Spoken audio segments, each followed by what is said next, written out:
Hey everybody, some gadget guy here wrapping up our long-term review of the G Flex 2 on Sprint. Ain't nobody got time for an unboxing video. We gotta talk about this phone. No, really, I'm pretty sure I read in a book somewhere that unboxing videos can give you scurvy. True story. Anywho, taking a quick tour around the hardware, you'll immediately notice the curve of the screen. It's a 5.5-inch 1080p p-oled, which gives off a dramatic first impression. No other controls on the front as the Flex uses on-screen software controls. Top of the front has a respectable earpiece for calls and a decent front-facing camera. There's nothing on the sides of the phone at all. The bottom holds the micro USB, microphone, and a headset jack. The top houses an additional microphone and an IR blaster to use the Flex as a universal remote for your TV, and the back of the phone is where all the magic happens. The same 13-megapixel camera from the G3 with dual LED flash and laser focus assist system. The rear-mounted power button flanked by volume controls and a rear-facing speaker at the bottom. LG touts the Flex 2 returns with a self-healing glossy backplate, but I managed to scratch my review unit keeping the phone in my pocket. Happily, that backplate is now removable, hiding the SIM card and micro SD card slot, a welcome addition over the original Flex. But curiously, we still don't have access to swap the battery. It's a gorgeously designed phone and garners a reaction almost every time I use it in public. The curves help one-handed usage, no small feat on a device with a phablet-sized screen, and it's a nice ergonomic touch lining up with the contours of the face.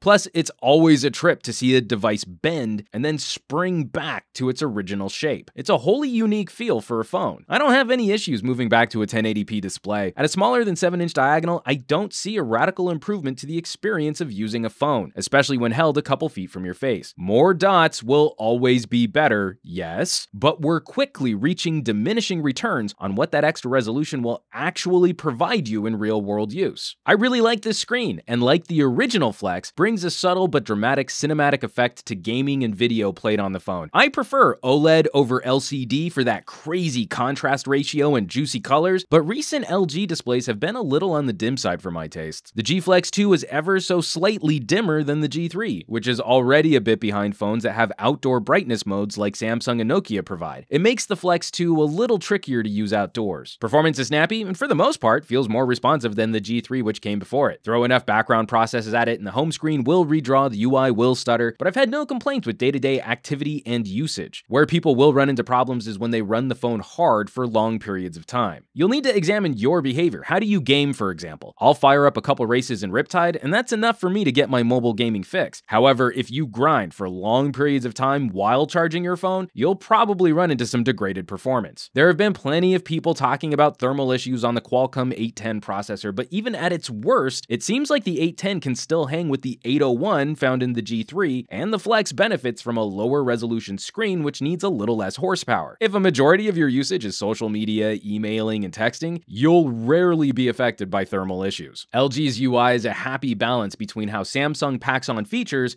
and the feel you might get from a third-party launcher like Nova. There are fun additions like split-screening apps, something I wish Google would make native. LG really has focused on trying to abbreviate the time it takes to get to the basics. Q-Slide apps, for example, bring fast access to things like calculators, memos, a browser, phone and texting, calendar, and more. I also love that as we have on-screen software controls, LG lets you customize the layout and which buttons you can use. I've become a big fan of the shortcut for the notification tray. The Flex 2 shows an LG which has done a great job of walking out of Samsung's shadow in how features are added to Android, and they do an excellent job crafting a unique experience. The carrier relationship adds a small layer of frustration for folks who don't want a ton of bloat. I left this home screen intact from its first boot. This is how Sprint presents their value-added software out of the box on a fresh, clean, new Flex 2. It's a mess. Sprint services, games, value-added services. Thankfully, most of this can be uninstalled, not only eBay and Candy Crush, but even many of the Sprint apps. That's a really nice touch for folks who want to run lean, but it's still something you have to do by hand. Battery life has actually been kinda tough to test on this phone. I'm sure when it's sitting on my desk, I can guarantee really good battery life. Running the screen at 50% and streaming video over Wi-Fi resulted in about 5% battery drain, handily beating the Galaxy S6 in a similar test. Real-world performance is a lot more difficult to judge, however. This screen just doesn't want to stay off. A surprising number of times throughout the day,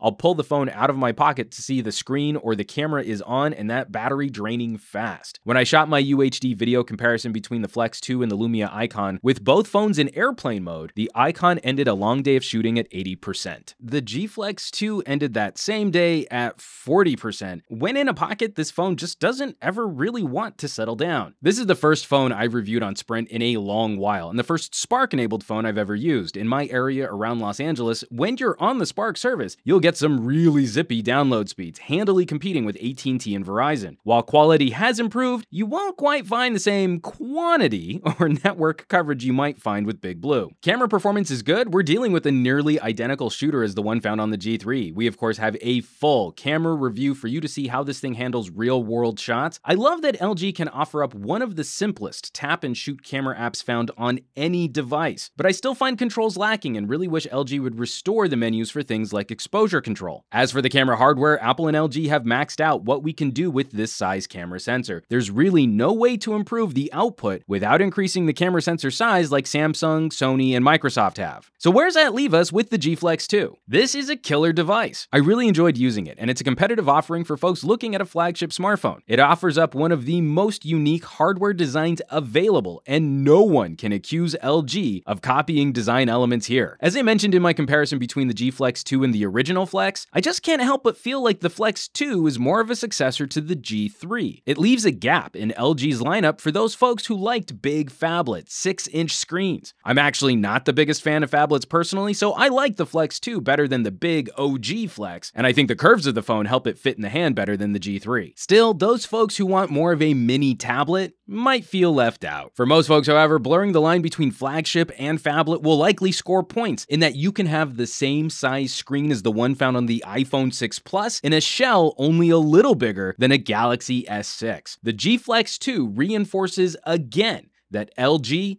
is hungry for a good fight. I'll of course leave some links down below this video for more info on the G Flex 2 and where you can shop this puppy online. As always, thanks so much for watching. Be sure to subscribe for more reviews like these, and I would not be able to continue producing on this channel if you all weren't out there sharing my videos on sites like Reddit, Facebook, Twitter, and the Googles Plus. So keep bringing more cool people to the party. Hit that thumbs up button, and I will catch you all on the next review.